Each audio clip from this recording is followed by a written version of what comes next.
जय हिंद दोस्तों। इस वीडियो में हम बीपीएससी एमवीआई के आगे के क्वेश्चन डिस्कस करेंगे जो हिस्ट्री सेक्शन से रिलेटेड हैं। इससे पहले हमने पॉलिटी सेक्शन को डिस्कस किया। काफ़ी शानदार सवाल है अगर आप अपकमिंग यूपीएससी के किसी पेपर के लिए प्रिपेयर कर रहे हैं, जैसे सीडीएस, सीएपीएफ या सिविल सर्विसेज के लिए। इसके अलावा अगर आप स्टेट पीसीएस के लिए प्रिपेयर करें तो खास तौर से बहुत ज़्यादा इंपॉर्टेंट हो जाता है ये, क्योंकि जो क्वेश्चन का पैटर्न है वो कहीं से भी ऐसा नहीं है जो एक स्टेट स्पेसिफिक के लिए इंपॉर्टेंट बनता है। ये जनरलाइज्ड क्वेश्चन हैं, हर पेपर में इस तरह के सवाल देखने को मिलते हैं। तो मैं मान करके चलूँगा कि आप वीडियो को पॉज करेंगे, अटेम्प्ट करेंगे और आगे बढ़ेंगे।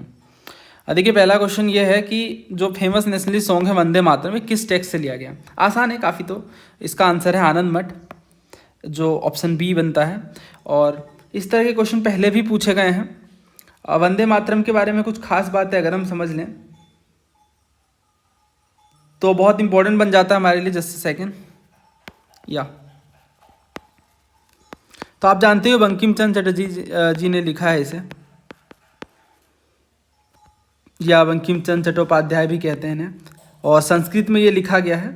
और पहला फर्स्ट जो इसका अपीयरेंस देखने को मिलता है वो एक फेमस नोवेल आनंद मठ में देखने को मिलता है। ईयर याद रख लीजिएगा, सिविल सर्विस में भी पूछा गया है, 1882 में। ठीक है, 1882 में। और वंदे मातरम यानी मदरलैंड से रिलेटेड है ये, और ये पोएम ग्लोरीफाई करता है इंडिया को as a divine mother figure. और ये बहुत ही सोर्स ऑफ इंस्पिरेशन रहा, जानते हैं हम जब भी आज़ादी की बात करते हैं तो वंदे मातरम से हम इन्हें जोड़कर देखते हैं। इसमें ना बहुत बार ये पूछते हैं कि फर्स्ट टाइम कहाँ पे गाया गया, तो first sung by Rabindranath Tagore at Indian National Congress of Calcutta session 1896। ठीक है, तो ये ध्यान रखिएगा पहली बार कहाँ गाया गया था, इसमें भी क्वेश्चन पूछा जाता है। और इंग्लिश में भी इसे ट्रांसलेट किया गया था, तो ये भी एक फैक्ट मैं बता देता हूँ, translated into English by Aurobindo Ghosh.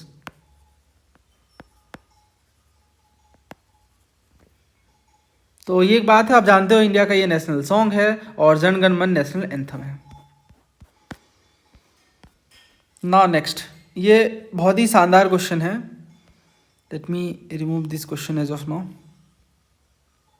Because I have to explain many things in this question.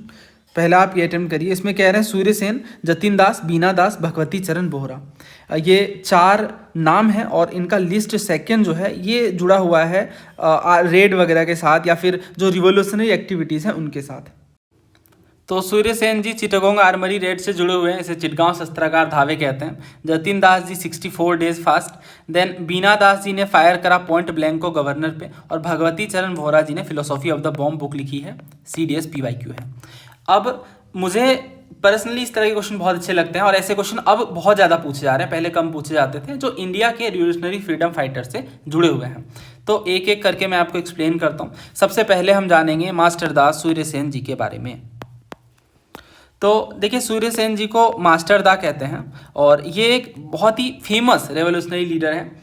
और इन्होंने बेसिकली ये स्कूल टीचर थे चिटगांव में, जो कि अभी बांग्लादेश में है बट उस टाइम इंडिया का पार्ट था। और इन्होंने चिटगांव आर्मरी रेड को लीड करा कब, 18 अप्रैल 1930 में।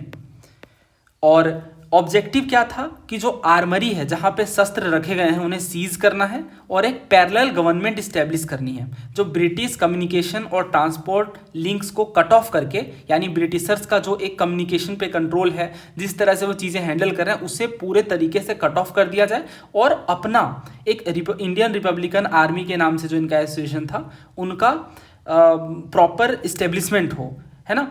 हालांकि ये प्लान मिलिटरली फेल हो जाता है लेकिन यूथ्स को बहुत ज़्यादा इंस्पिरेशन इनसे मिलती है। और Surya Sen ji was captured and in 1933 and he was martyred in 1934। But ये अभी तक का सबसे डेयरिंग रिवोल्यूशनरी एक्ट माना जाता है अगेंस्ट द ब्रिटिशर्स। इसमें मैं आपको कुछ और बातें बताता हूँ। देखिए, ये 1930 में हुआ। इनमें जो लीडर हैं उनका नाम सूर्य सेन जी एक तो मेन एसोसिएटेड लीडर हैं इनसे। इसके अलावा और भी बहुत सारे लीडर हैं जिनमें गणेश घोष जी का नाम आता है, कल्पना दत्ता जी हैं, प्रीति लता वादेदार हैं। तो मेन प्लान तो ये था कि 2 मेन आर्मरी जो हैं चिटगांव में, जो कि प्रेजेंटली बांग्लादेश में हैं, उन्हें कैप्चर करना है। इसके अलावा टेलीग्राफ, रेलवे लाइन को ख़त्म करना है, डिस्ट्रॉय करना और कट ऑफ कर देना है कम्युनिकेशन को। और इंडियन नेशनल फ्लैग ये होस्ट करते हैं और एक प्रोविजनल गवर्नमेंट इस्टेब्लिश करते हैं। हालांकि विपन सीज किए जाते हैं लेकिन उतने विपन्स सफिशिएंट नहीं होते हैं, और उसके बाद गोरिल्ला बैटल्स भी लड़ा जाता है। गोरिल्ला बैटल आप जानते होंगे, एक वारफेयर टेक्निक है जो कि छुप कर लड़ी जाती है। But Suryasen was arrested in 1933 and he was finally martyred in 1934। But आप देखो इनमें ना वीमेन रिवोल्यूशनरीज भी जुड़ी हुई हैं, जैसे प्रीति लता वदेदर जी हैं, और भी बहुत सारे रिवोल्यूशनरीज हैं। इनका एक प्रॉपर ग्रुप है, 64 लोग रहते हैं इनमें। और जब भी मैं आपको ये कहता हूँ कि आज़ादी के टर्म्स में जब हम सोचते हैं कि किन किन रिवोल्यूशनरी फ्रीडम फाइटर्स का योगदान रहा, तो हमारा ध्यान केवल कुछ मेन स्ट्रीम लीडर्स की ओर ना रह करके, बल्कि जिन्होंने वास्तव में देश के लिए खून बहाए हैं उन्हें हम बहुत याद करें और बहुत अच्छे से उनके बारे में समझें, ये हमारा कर्तव्य बनता है। तो इसी वजह से मैं बहुत डिटेल में एक्सप्लेन करता हूँ इन चीज़ों को। और इसके बाद जैसे ये सवाल भी पूछा गया था, बट पहले इसे देख लेते हैं इनमें और क्या क्या चीज़ें पूछी जा सकती हैं। जतिन दास जी की बात करें तो 1929 की ये बात है। ये एक यंग रिवोल्यूशनरी लीडर थे जो कि हिंदुस्तान सोशलिस्ट रिपब्लिकन एसोसिएशन से जुड़े हुए थे, और लाहौर कॉन्स्पिरेसी केस में भगत सिंह और बटुकेश्वर दत्त जी की जो असेंबली बॉम्ब केस है उसके बाद का ये लाहौर कंस्पिरेशन केस इन पे लगता है और इन्हें अरेस्ट कर लिया जाता है। और ये हंगर स्ट्राइक करते हैं, कहते हैं कि पॉलिटिकल प्रिजनर को बेटर ट्रीटमेंट फैसिलिटीज़ मिलनी चाहिए। But he was मार्टियर्ड after 64 days of fasting, और इनके डेथ से नेशन वाइड मॉर्निंग हुई, यानी शोक सभाएं आयोजित की गई और ग्लोबल अटेंशन मिला कि ब्रिटिश की जो जेल अथॉरिटीज़ हैं या एट्रोसिटीज़ हैं वो कितनी ज़्यादा दयनीय हैं। नेक्स्ट बात करते हैं बीना दास जी की। देखिए ये ना एक खास तरह का पैटर्न देखने को मिलता है बंगाल के रिवोल्यूशनरी लीडर्स में, तो समझते हैं इन्हें। तो ये एक स्टूडेंट रिवोल्यूशनरी थी और छात्री संघ की मेंबर थी। छात्री संघ क्रिएट किया गया था स्पेसिफिकली वीमेन स्टूडेंट्स के लिए, गर्ल स्टूडेंट्स के लिए, और वीमेन ऑर्गेनाइजेशन बंगाल में खास तौर से ये काफ़ी एक्टिव था। 1932 में क्या होता है, कलकत्ता यूनिवर्सिटी के कॉन्वोकेशन में ही attempted to assassinate Stanley Jackson. Stanley Jackson उस टाइम पे बंगाल के गवर्नर होते हैं, और ये फायर कर देती है एक रिवॉल्वर पॉइंट ब्लैंक को उन पे, लेकिन वो बच जाता है and she was arrested and sentenced to 9 years rigorous imprisonment. बाद में she remained very active in freedom movement. Next Bhagwati Charan Vohra जी, तो ये एक मेन की थिंकर है HSRA के, हिंदुस्तान सोशलिस्ट रिपब्लिकन एसोसिएशन के। भगत सिंह जी, सुखदेव जी और इनके साथ ही एसोसिएटेड हैं मेन आइडियोलॉजिकली। और 1929 में गांधी जी ने, आप जानते हो कि जो सेंट्रल असेंबली बॉम्बिंग हुई थी बाय भगत सिंह जी, इनको क्रिटिसाइज किया गया था गांधी जी के द्वारा कि it was a coward attempt, मतलब ये तो एक डरपोक लोगों का काम है। लेकिन आप बहुत अच्छे से जानते हो कि भगत सिंह जी का पर्पस क्या था, किसी को हर्ट करना नहीं था बल्कि बहरे कानों तक आवाज़ पहुंचाने का मकसद था, है ना। और इसके रिस्पॉन्स में भगवती चरण बोहरा जी ने एक पॉम्फलेट जारी किया था, और उस पॉम्फलेट का नाम था the philosophy of the bomb. क्योंकि देखो गांधी जी ने क्रिटिसाइज करा, तो इन्होंने इस बात को क्लैरिफाई करने के लिए कि हमारा पर्पस क्या है, वोहरा जी ने लिखा था pamphlet the philosophy of the bomb, और इसमें बताया था कि किस तरह से रिवोल्यूशनरी वायलेंस बहुत ज़रूरी है ब्रिटिशर्स के ऑपरेशंस के अगेंस्ट। और tragically he was martyred in 1930 while testing a bomb on the banks of Ravi river. So that's it. हाँ, ये मूवी आप देख सकते हो अगर आप मास्टर दास जी के बारे में बहुत अच्छे से जानना चाहते हो तो। अंडररेटेड मूवी है बट बहुत ही अच्छी है, बहुत ही सही तरीके से पोर्ट्रे किया गया है। और ना केवल इनमें मास्टर दास जी के बारे में बल्कि अदर जो एसोसिएटेड लीडर्स हैं जैसे प्रीति लता वदेदर जी, उनको भी बहुत सिग्निफिकेंटली पोर्ट्रे किया गया है। ये एक सवाल है, इसमें पूछा गया था कि who among the following female revolutionary fired at the English governor while receiving her degree at the convocation. तो इसका आंसर क्या है, इसका आंसर है बीना दास, है ना, अभी हमने पढ़ा। So answer is option C. तो गांधीज्म वाले टॉपिक में भी जब हम वीमेन रिवोल्यूशनरीज की बात कर रहे थे उस टाइम पे भी मैंने बहुत सारी चीज़ें आपको समझाई थी। एक बार क्विक रिकैप करते हैं। उषा मेहता जी का नाम आता है, तो इन्होंने सीक्रेट कांग्रेस रेडियो चलाया था 1942 में क्विट इंडिया मूवमेंट के टाइम पे।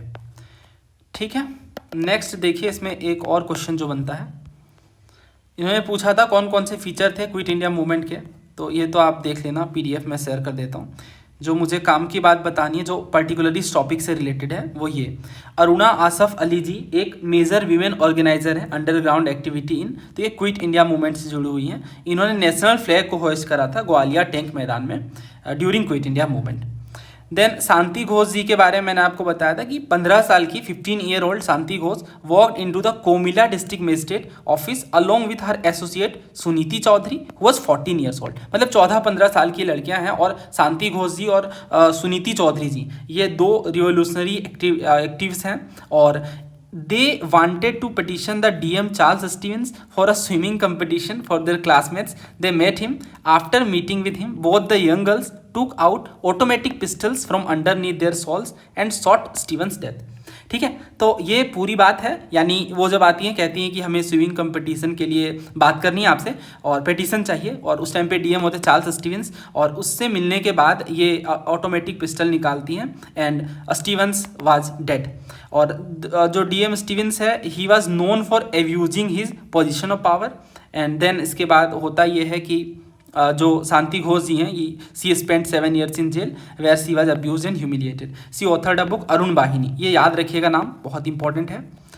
तो ये इसके बाद आप देखो कनकलता बरुआ जी के बारे में कि one of the youngest martyrs होती हैं क्विट इंडिया मूवमेंट की, और 17 साल की उम्र में ही ये मुक्ति वाहिनी को लीड करती हैं, जो कि बहुत इंपॉर्टेंट होता है। और ट्राई कलर को अनफर्ल करने का पूरा प्रोसेस इनका रहता है। जब पुलिस उन्हें आगे नहीं बढ़ने देती है तो एक ऑल्टरकेशन हो जाता है, एक झड़प हो जाती है जिससे फायरिंग होती है and Barua was martyred at the head of this procession. तो ये पूरी बातें हैं, ये आप देख लो। Meet the legends, Shanti Ghosh ji हैं, सुनीति चौधरी जी हैं। Let's meet the two legends and brave girls of freedom struggle, Shanti Ghosh and Suniti Chaudhary. They took out their revolver and shot CGB Stevens in swimming club in Tripura. Thus they avenge the hanging of Bhagat Singh, Rajguru and Sukhdev. तो एक event जो पंजाब में हुआ when Bhagat Singh was मार्टियर्ड, तो इनका जो consequence है वो पूरे देश में फैला। और ये जो एक्टिविटीज़ आप देख रहे हो ना, पूरा प्रॉपर आप टाइमलाइन भी अगर इनका देखोगे तो आप समझ जाओगे कि इवेंट्स किस सीक्वेंस में हुए, है ना। तो इस तरह से आज़ादी की बात हम करें तो हमें ये चीज़ें बहुत अच्छे से क्लैरिटी के साथ समझ आनी चाहिए। नेक्स्ट क्वेश्चन देखिए, who of the following murdered plague commissioner Walter Charles Rand in 1897। तो 1897 में plague commissioner Walter Charles Rand की हत्या किसने की थी। आसान क्वेश्चन है, हर बुक में कवर्ड है। इसका सही आंसर ऑप्शन कौन सा, ऑप्शन डी, चापेकर ब्रदर्स। तो चापेकर ब्रदर्स ने 1897 में चार्ल्स रैंड की हत्या की और ये पुणे में होता है। देखिए रीज़न बहुत सिंपल है, जो रैंड होते हैं उनका बहुत ही हार्श मेथड होता है प्लेग कमिश्नर के रूप में। उस टाइम पे बुबोनिक प्लेग फैल रहा होता है और इन्होंने ज़बरदस्ती फोर्स क्वारंटाइन, हाउस सर्चेज, इन चीज़ों को बहुत ही हार्श तरीके से मेजर्स रहते हैं रैंड के। तो इसी के विरोध में brothers Damodar Hari Chapekar and बाल कृष्ण हरी चापेकर, ये दो भाई होते हैं और बहुत ही फेमस रिवोल्यूशनरी लीडर हैं, and they killed the commissioner named as Rand. Next देखिए, who wrote the foreword. Foreword का मतलब प्रीफेस होता है, प्रस्तावना जिसे कहते हैं। किताब के पहले जो लिखा जाता है ना, पहला और दूसरा पन्ना, वो होता है प्रीफेस। तो गांधी जी की बायोग्राफी लिखी गई थी मराठी में सॉरी, और ये लिखा गया था अवंतिका बाई गोखले जी के द्वारा। तो इनका फॉरवर्ड किसने लिखा था, ये नहीं पूछा जा रहा है कि मराठी में आत्मकथा गांधी जी की किनके द्वारा लिखी गई थी, बल्कि ये पूछा जा रहा है कि उस आत्मकथा का प्रस्तावना किनके द्वारा लिखा गया था। और ऑप्शंस है बाल गंगाधर तिलक, महादेव गोविंद रेनाडे, गोपाल कृष्ण गोखले और श्रीपद दामले। ये हिंदी वर्जन है, आप पढ़ सकते हैं। इसका जो सही आंसर है वो ऑप्शन ए है, बाल गंगाधर तिलक। तो ये वो बुक है, और जो बुक लिखी गई महात्मा गांधी जी की ऑटोबायोग्राफी मराठी में, उनका नाम है अवंतिका बाई गोखले जी ने लिखा है ये। और अवंतिका बाई गोखले जी भी बहुत ही फेमस लीडर हैं जो हमारे फ्रीडम स्ट्रगल से जुड़ी हुई हैं। मैं कुछ इंपॉर्टेंट बातें इनके बारे में आपसे शेयर करता हूँ।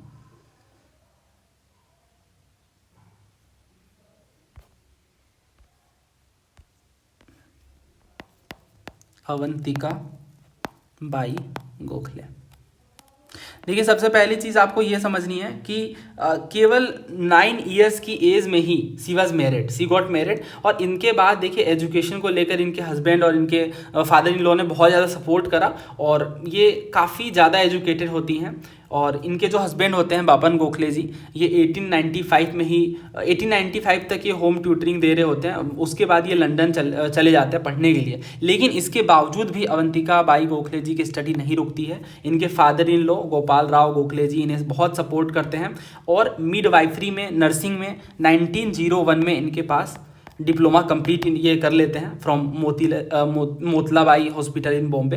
एंड इसके बाद ये फैमिली की सोल ब्रेड अर्नर होती हैं और सोशल सर्विस में बहुत ज़्यादा इनका योगदान होता है। 1913 में ये सोशल सर्विस लीग को ज्वाइन करती हैं। सोशल सर्विस लीग के बारे में मैं आपको एक इम्पॉर्टेंट बात बता दूं, पूछा जाता है पेपर में कि किन्होंने फाउंड करा, तो ये फाउंड किया गया है बाय एन.एम. जोशी जी, है ना। एन.एम. जोशी जी ने 1911 में फाउंड किया है सोशल सर्विस लीग को। और इसके बाद जो बात आपको समझनी है वो ये कि 1913 में ये इन्हें चांस मिलता है कि ये लंदन जाएं और इसके बाद फिर वो कोल्हापुर की रानी के कंपेनियन के रूप में लंदन जाती हैं। देन बहुत सारे eminent Indian leaders, social worker से ये मिलती हैं और इसके बाद फ्रीडम स्ट्रगल में बहुत ही अहम योगदान निभाती हैं। नाउ नेक्स्ट देखिए, in February 1945 a revolt occurred in the Royal Indian Navy. अच्छा हाँ, एक बात और मैं आपको बता दूं जो मुझे अभी ध्यान में आई, वो ये कि अगर आप गांधी जी की ऑटोबायोग्राफी पढ़ेंगे, the story of my experiment with truth, तो गांधी जी ने बहुत ही डिटेल में इनके बारे में बताया है कि किस तरह से ये चंपारण में भी इनफैक्ट इनके साथ होती है और इनकी हेल्प कर रही होती है। तो ये ध्यान रखिएगा कि चंपारण सत्याग्रह से भी अवंतिका बाई गोखले जी जुड़ी हुई हैं। नेक्स्ट क्वेश्चन देखिए, 4 स्टेटमेंट्स हैं। ये इंग्लिश का क्वेश्चन है, लेट मी जूम इन, और ये हिंदी वाला।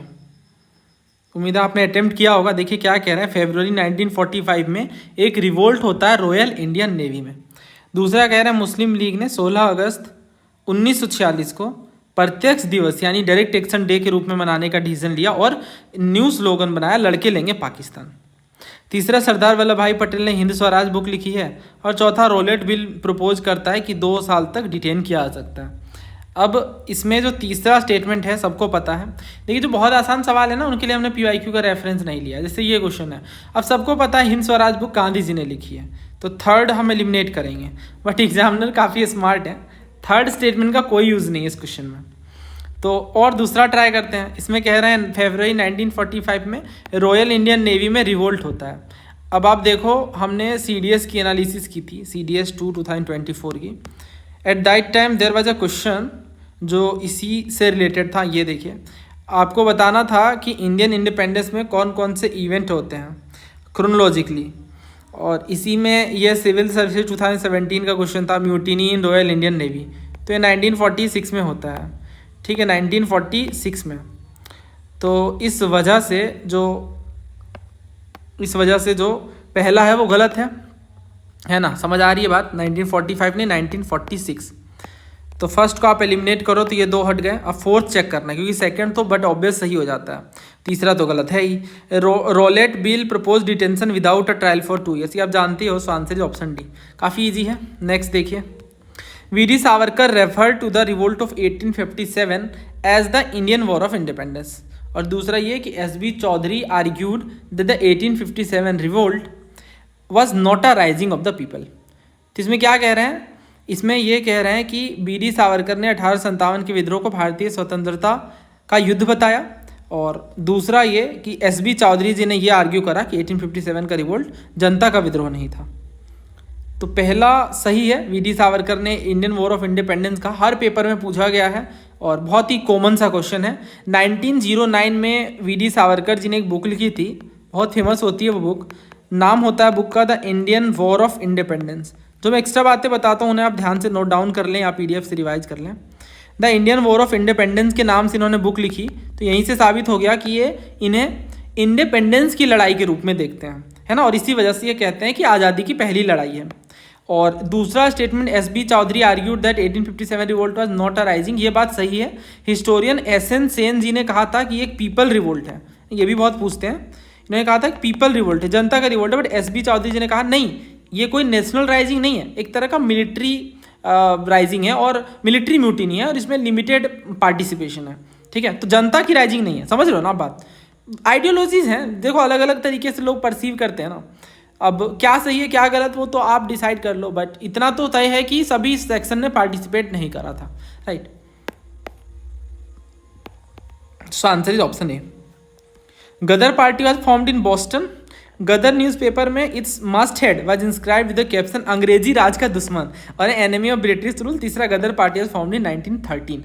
आसान है ये भी, हिंदी में पढ़ लेते हैं। देखिए, गदर के अखबार में उसके सबसे मुख्य पृष्ठ के ऊपर यह लिखा हुआ था कि अंग्रेजी राज का दुश्मन या ब्रिटिश शासन का दुश्मन। अब एक बात आप इसे ऐसे एसोसिएट करो कि इंडिया में उस टाइम पे जो न्यूज़पेपर वगैरह थे वो डायरेक्टली इस तरह की बातें नहीं लिख रहे थे, because obviously there were various factors, ठीक है। तो ये इंडिया से बाहर फॉर्म हुआ था गदर पार्टी, 1913 में फॉर्म होता है और सैन फ्रांसिस्को हेडक्वार्टर होता है ना इसका, तो पहला हो जाता है गलत, पहला गलत है तो ये हट गया, ये हट गया। देन अच्छा, ये क्वेश्चन पूछा भी गया, ये आप देखो सिविल सर्विस में ही पूछा गया है 2014 में कि गदर क्या था, तो एक रेवोल्यूशनरी एसोसिएशन था इंडियंस का जिनका हेडक्वार्टर था San Francisco. So answer is option A. और इस हिसाब से हम देखें तो अंग्रेजी राज का दुश्मन ये भी सही है, गदर पार्टी 1930 में बनती है, ये भी सही है। तो वैसे भी देखो सेकंड सही हो जाता है ना, ये एलिमिनेशन बहुत अच्छे से लग रहा है इस तरह के क्वेश्चन में, बस थर्ड चेक करना है। तो थर्ड सबको पता है, गदर पार्टी का ईयर काफ़ी फेमस ईयर है, 1913 में गदर पार्टी फॉर्म होता है। गदर पार्टी पर एक सेपरेट वीडियो है, आप यूट्यूब के सर्च बॉक्स में जाइए और वहाँ पे लिखिए गदर पार्टी फैसेट्स ऑफ यूपीएससी, ठीक है, आपको वीडियो मिल जाएगी, सिर्फ 5-6 मिनट की होगी और सारी पॉइंट्स हमने उसमें कवर किए हैं। नेक्स्ट देखिए, द हून invaded India during the reign of. तो हून का आक्रमण किनके टाइम पे होता है, ये भी हिंदी में कि हूनों का आक्रमण किसके शासनकाल में हुआ। ऑप्शन है हमारे पास चंद्रगुप्त सेकेंड, स्कंदगुप्त, कुमारगुप्त फर्स्ट और बुद्धगुप्त। इसका सही आंसर स्कंदगुप्त है, ठीक है। स्कंदगुप्त के टाइम पे हूनों का आक्रमण होता है और ये चीज़ हमने कवर भी की है। ये आप देखो समग्र बैच की जो एक फाइल है मैंने आपको प्रोवाइड की थी 1st to 12th सेंचुरी के नाम से, हमने कई सारी चीज़ें डिस्कस की थी कि कौन कौन होते हैं, कालिदास जी, अमर सिम्हा, वराहमिहिर। उसके बाद हम देखते हैं कि स्कंदगुप्त के टाइम पे हूनों का आक्रमण होता है, बट हूनों के आक्रमण को दबाने में ये कामयाब होते हैं। इससे यही साबित होता है कि गुप्त वंश के राजा काफ़ी पावरफुल थे और इस तरह से गुप्त साम्राज्य की जीत हासिल होती है हूनों के खिलाफ। और जूनागढ़ या फिर गिरनार इंस्क्रिप्शन है वो ये बताता है कि उनके जो गवर्नर हैं पर्णदत्त नाम से, इन्होंने सुदर्शन लेक को रिपेयर करवाया था। बहुत फेमस है ये भी, आपने पढ़ा होगा, एनसीईआरटी में है given. So answer is option B Skandagupta. अगला देखिए, Mandsaur Prashasti presents the detail of the achievement of which ruler. तो मंदसौर प्रशस्ति में बात की गई है, बेसिकली ये कंपोज किया गया है बाय पोएट वत्स भट्टी, इनका नाम है वत्स भट्टी और ये कुमारगुप्त फर्स्ट के अचीवमेंट्स को बताता है। So answer is option C. और ये जो प्रशस्ति होते हैं ये राजा के अचीवमेंट्स पे लिखे जाते हैं, तो जनरली राज कवि जो राज दरबारी कवि होते हैं राजा के वो ही लिखते हैं। जैसे समुद्रगुप्त की अगर हम बात करें तो बहुत फेमस है प्रयाग प्रशस्ति के नाम से। तो प्रशस्ति का मतलब क्या होता है, तारीफ पत्र। तो उसमें वो बताते हैं कि कैसे समुद्रगुप्त जिधर अपने पैर रख देते हैं उधर जन्नत बन जाती है, ठीक है। मतलब बहुत महिमा मंडन है, not the exact wording, but आपको समझना चाहिए कि ये महिमा मंडन है, बहुत ज़्यादा ग्लोरिफिकेशन है, ठीक है। एक मूवी है उसमें उसी तरह से राजा का ग्लोरिफिकेशन किया जाता है, आप समझ गए होंगे मैं किस मूवी की बात कर रहा हूँ। अगला देखिए, the system of philosophy propounded by Kapil मुनि इज। तो ये पूछते हैं इंडियन फिलोसॉफीज के बारे में, थोड़ा सा रिवीजन कर लेते हैं। देखिए, चार्वाक फिलोसॉफी है, तो चार्वाक फिलोसॉफी को वात्स्यायन ने दिया है, वैसे सिका है जो कणाद ने दिया है। ये जो फिलोसॉफी है बहुत ही शानदार है, आप देखो इसमें फिजिक्स की जो शुरुआत है वो यहीं से देखने को मिलती है। बताते हैं कि हर एक एटम, मतलब हर एक चीज़ छोटे छोटे एटम से मिलकर बनी होती है, जैसे चावल के दानों को वो रेफरेंस देते हैं। देन न्याय है जो कि गौतम ने प्रोपाउंड करा है, गौतम मुनि जी ने। सांख्य है जो कपिल मुनि जी ने। देन योग है पतंजलि जी और मीमांसा है जैमिनी जी और वेदांत जो है शंकराचार्य जी ने। तो इस तरह से ये पूरी फिलोसॉफीज़ हैं और ये सारा जानते हो आप हेटेरोडॉक्स के अंदर आता है। तो system of philosophy propounded by Kapil Muni, तो कपिल मुनि जी ने सांख्य फिलोसॉफी दी, Sankhya philosophy. So answer is option C. बाकी न्याय वगैरह ध्यान रखिएगा, न्याय जो है गौतम ने दिया है, ठीक है, गौतम मुनि जी ने। और मीमांसा वगैरह तो मैंने लिख ही दिया। और इसके बाद ये सारा टेबल है, आप इसको थोड़ा देख लो एक बार, काम की चीज़ें हैं। वैसे सिमिलर सी चीज़ें होती हैं इनमें, बट कुछ कुछ डिफरेंसेस हैं। जैसे चार्वाक फिलोसॉफी पढ़ोगे तो आप जानते हो चार्वाक लोग कैसे कहते हैं, हेटेरोडॉक्स बात करते हैं ना कि हेडोनिस्ट लाइफ आप जियो, कंबल नहीं सॉरी कर्ज लेके घी पीना, है ना। इनकी ये फिलोसॉफी बहुत फेमस है कि मरने के बाद किसने क्या पता क्या देखना है, तो जितनी एंजॉयमेंट है वो कर लो। जस्ट अपोजिट है बाकी जो फिलोसॉफीज हैं ना, आप देखो जब हम धर्मों की बात करते हैं उनके कोर फिलोसॉफी में ही रहता है। जैसे सूफिज़म हो गया, भक्तिज़म हो गया, इनमें हम यही देखते हैं कि जो मेन आइडिया है वो है कि फ्रूगैलिटी, मितव्ययता, कम से कम में जीना है, और अपने जो लिमिटेड मतलब अपने जो वांट है उनको बहुत ही कम कर लेना है। इसके अपोजिट ये फिलोसॉफी जाकर कहती है, चारों फिलोसॉफी, कि जितना एक्सट्रीम तरीके से, जितना ज़्यादा हेडोनिस्टिक तरीके से आप जी सकते हो उतना तरीके से जी लो। प्लेजर की बात करते हैं, सेंसुअल प्लेजर इंपॉर्टेंट होता है, ठीक है। अगला, the court language of Mughal, तो ये आप जानते हो फारसी भाषा है। मुगल्स एडॉप्टेड नौरोज फेस्टिवल, तो ये वन लाइनर सवाल होते हैं। आप कोई भी बुक रेफर करोगे ना, कोई भी सोर्स, इनफैक्ट हमारी बैच भी रेफर करोगे तो ऐसे टॉपिक आपको मिल जाएंगे। तो इन्होंने पूछा है कि मुगलों ने नौरोज का त्यौहार किससे लिया, मंगोल से लिया है। बलबन के टाइम पे खासतौर से पॉपुलराइज होता है। गुरु नानक जी ने अपना सक्सेसर किन्हें अपॉइंट करा, तो रिसेंटली हमने एनालिसिस करी थी एक पेपर की, तो आर की एनालिसिस के टाइम पे भी देखो ये हमने डिस्कस किया था कि which of the following was declared as his successor by Guru Nanak. तो आप जानते हो लहना, जिन्हें गुरु अंगद देव जी के नाम से जाना जाता है, जिन्होंने गुरुमुखी स्क्रिप्ट को इंट्रोड्यूस करा था, ठीक है। और इसमें मैंने आपको पूरी लिस्ट बताई थी, उस वीडियो में आप रेफर कर लीजिए। सबसे पहले गुरु नानक देव जी आते हैं, जिनका जन्म 1469 में होता है, और ये सिखिज्म के फाउंडर हैं। देन इसके बाद गुरु अंगद देव जी हैं, जिन्होंने गुरुमुखी स्क्रिप्ट दी है।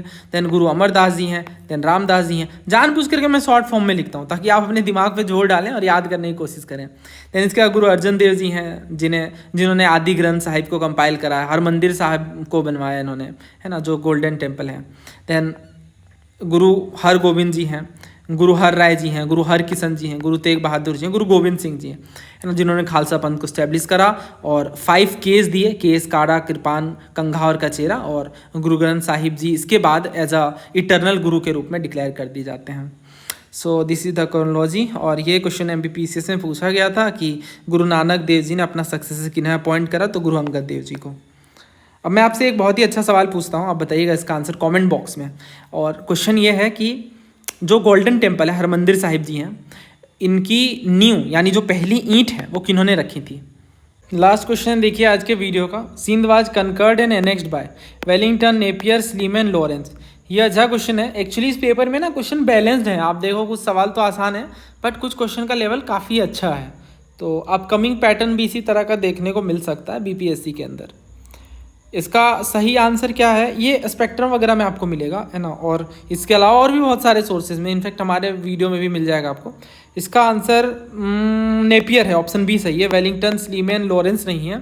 Sindh was conquered and annexed by Britishers in 1843 और बैटल ऑफ मियानी होता है, इसके बाद बैटल ऑफ दाबो होता है, और ब्रिटिश फोर्सेस को उस टाइम पे चार्ल्स जेम्स नेपियर लीड कर रहे होते हैं, और विक्ट्री के बाद नेपियर फर्स्ट गवर्नर बन जाते हैं सिंध के, फर्स्ट गवर्नर बन जाते सिंध के, ठीक है। एक्चुअली होता ही है ना, जो सिंध है वो उस टाइम पे लोकल चीफ उसे रूल कर रहे होते हैं, जो सिंध के अमीर कहलाते हैं। तालपुर डायनेस्टी उनकी होती है।